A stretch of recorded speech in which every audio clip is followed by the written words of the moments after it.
Yo! Pour ceux qui se seraient déjà intéressés à la culture ufologique, vous avez déjà probablement entendu parler du nom de Roswell. Sorte de Woodstock pour les chasseurs d'ovnis, cet événement est rapidement devenu l'une des pierres angulaires de la culture UFO. C'est notamment grâce à lui que nous connaissons à quoi ressemblent maintenant les petits hommes verts ou gris selon les versions. C'est celui qui a donné naissance à la légende de la zone 51 et c'est aussi celui qui a généré le plus de théories du complot. Mais au final, que s'est-il vraiment passé le 2 juillet 1947 dans le ciel du Nouveau-Mexique ?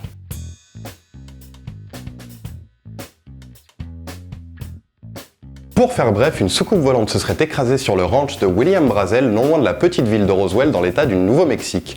Et nos amis du gouvernement américain, gênés par la conduite dangereuse de nos camarades aliens, auraient étouffé l'affaire en prétextant une sombre histoire de crash de ballon météo.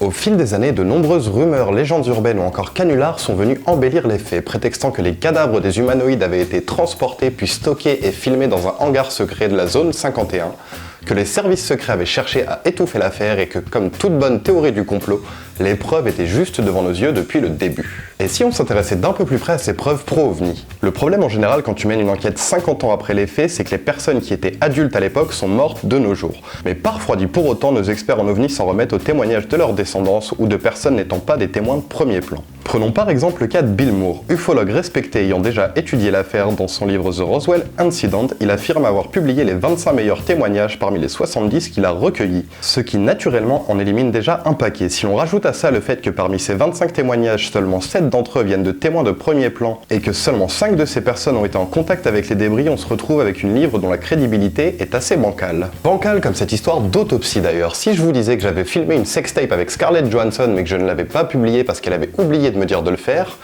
vous me prendriez pour un mytho, et vous auriez raison, et c'est précisément l'histoire de cette vidéo. Initialement filmé en 1947, le film a ensuite été volé et conservé par le cinéaste pendant près de 40 ans, avant de le revendre à un réalisateur de télévision qui a décidé d'en faire une émission spéciale sur la Fox. C'est fou les coïncidences, non ? Promptement démoli par les croyants et les sceptiques de l'affaire, le film déborde d'incohérences. Les blessures ne correspondent pas aux séquelles d'un crash aérien, les créatures ne ressemblent pas aux témoignages des infirmiers présents à l'époque, enfin bref. Le réalisateur confessa quelques années plus tard avoir truqué l'émission parce qu'il voulait se faire du fric, tout simplement.